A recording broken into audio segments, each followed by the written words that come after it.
The Turner Czar. What'd you think about it, Ryan? I love the Turner Czar. I had a great time on it. And I was actually pretty surprised about that too, because I rode a couple Turners over the summer and I wasn't thrilled about them. Mostly just because a lot of the Turners have pretty long chain stays and they mean to do it, but it just doesn't really fit my style. But I had a ton of fun on the Czar. It just felt perfect. Felt really balanced on the bike, and it's a cross-country bike, but it was playful and fun, and it's definitely trail ready.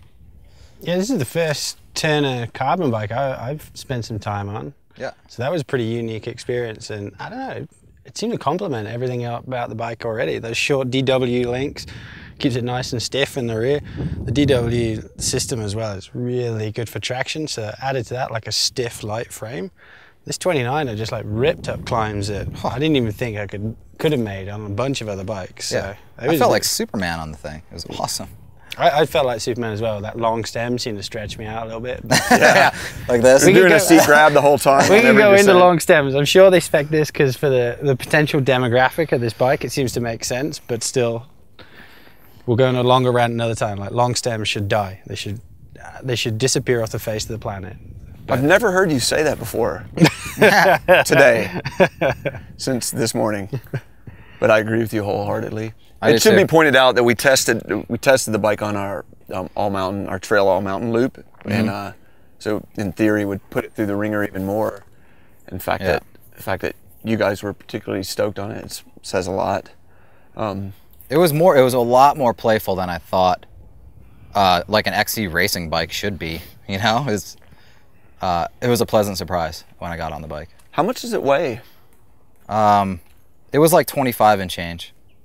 It has it's XT spec, XT 2x10 with NV wheels on DT 240 hubs.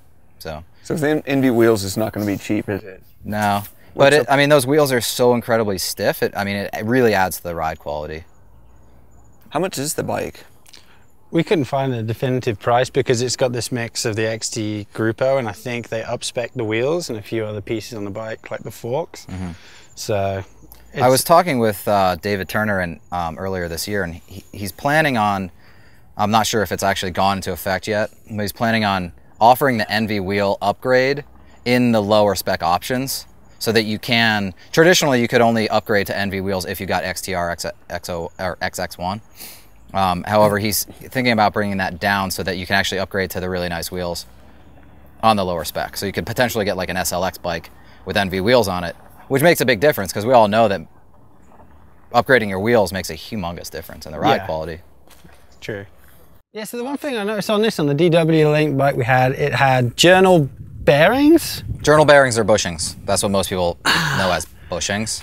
So Turner spec these why? Because they're lighter and they last longer, apparently? They're lighter and they last longer, apparently. I think it's legitimate that they do last longer. However, they have a lot more friction in them from the start than bearings do. So with a bearing system, you may have to rebuild it more often than the bushing system or the journal bearing system. But the bearing system is going to feel better at the offset. You know, like we took the shock off of this bike and actually moved the swing arm through its movement, and it's very frictiony. Like you can feel it. And if you pull it all the way up to the top of its travel and then let go, it stays there. It doesn't drop back down like most bearing linkages would. So you would think that would be noticeable in the small bump compliance of the bike. Is it? I don't know. I haven't ridden one with bearings in it. Yeah. I mean, I think that the small bump compliance is pretty good on this bike, but it could be improved by a bearing setup. So who do you think would go out and buy a bike like this? I think that it's a perfect bike for racers, trail riders, everyday people, like just everyday riders who want to have a lot of fun on bikes. Like it's probably not suited for really steep terrain because of the steeper head tube angle. But man, like I found it to be very, very maneuverable through like really tight stuff and technical climbing.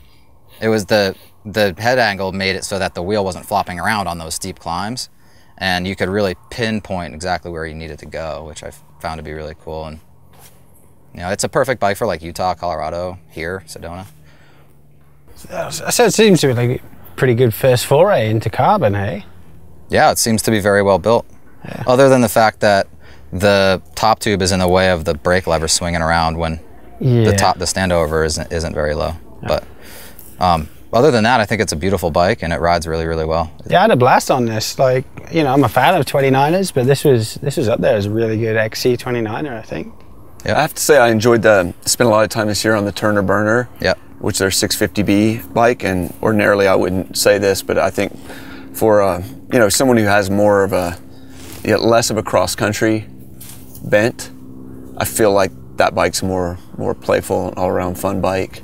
The Burner is over the Czar? Over the Czar. Okay. I feel like the Czar would be someone who really has a decidedly cross country kind of bent. That's just my feeling on it. Yeah.